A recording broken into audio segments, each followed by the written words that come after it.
Hi, I'm Johnette Cruz, and this is Unfiltered Weekly, your weekly wrap-up on all things society, culture, and lifestyle news with trending stories and more. Make sure to subscribe to our podcast on YouTube, Spotify, Apple Podcasts, and now also on Substack. A new analysis is now raising questions about the intersection of the abortion ban in Texas and maternal health. ProPublica's study reveals a potential link between the 2021 legislation and observed increases in serious complications during pregnancy loss. Specifically, they found a significant rise in sepsis cases among women hospitalized for second trimester losses, a trend that diverges from the national averages.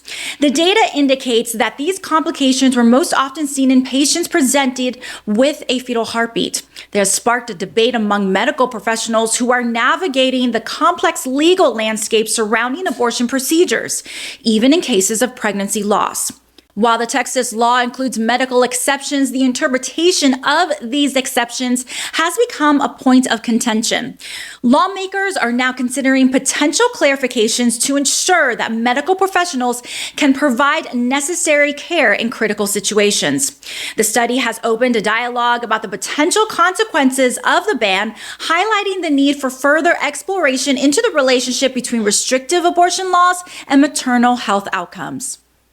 Forget cozying up by the fire. Thousands of Czechs decided to embrace the chill in a record-breaking way. On Saturday, the Most Lake in the Czech Republic became the epicenter of a massive polar bear dip, with a jaw-dropping 2,461 participants braving the icy waters. That's right, they shattered the previous Guinness World Record, which was held by Poland. To make it official, these brave souls had to be in their bathing suits, submerged waist deep, and endure the 3.5 degrees Celsius or 38.2 degrees in Fahrenheit water for a full minute. So while the rest of us were probably bundled up indoors, thousands of Czechs were making history, proving that sometimes the best way to spend a Saturday is by taking a very, very cold dip. So millennials get the Instagram blues, but Gen Z, they're battling a whole new beast. It's called LinkedIn envy. Turns out the platform we thought was just for job hunting is the new battleground for self-doubt. So picture this, you're scrolling through endless posts of excited to be announcing promotions and dream jobs while you're struggling to find work or just maybe sitting at home in your pajamas and eating some Pringles.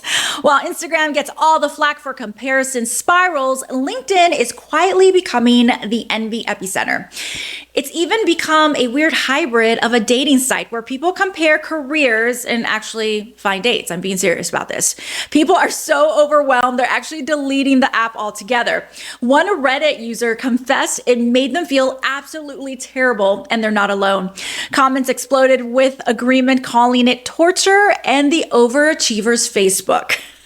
But there is a way to survive LinkedIn without losing your mind. Really, there is. Experts suggest using envy as a motivator and curating your feed to avoid those triggers.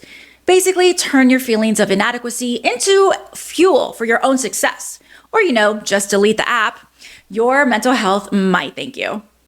Imagine a shower feeling like a blowtorch. That's life for Kendall Bryce, 25, who's allergic to water. Yes, water.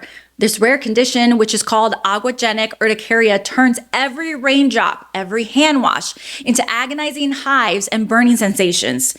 This isn't just a minor inconvenience, it's a daily battle. So showers only limited to twice a week, rain means staying indoors, and even drinking water stings.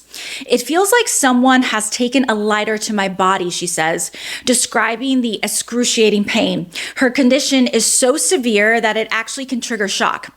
Kendall, a mom of one who is actually pregnant with her second, can't even bathe her own son. Doctors are completely stumped. Medication is basically failing her, and her life is ruled by the weather and the constant threat of pain.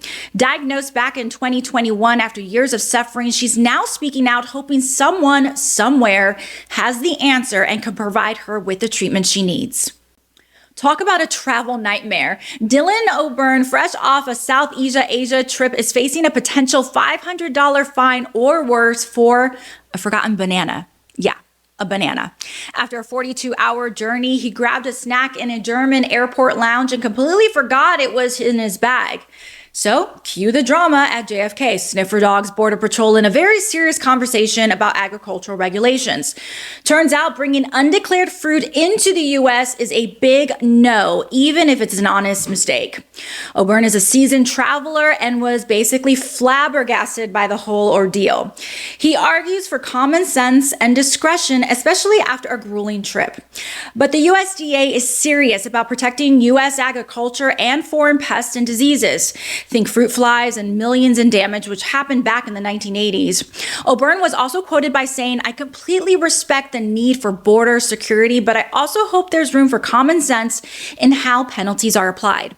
Laws meant to protect our nation should focus on real threats, not travelers who make a minor unintentional error after 40 hours in transit."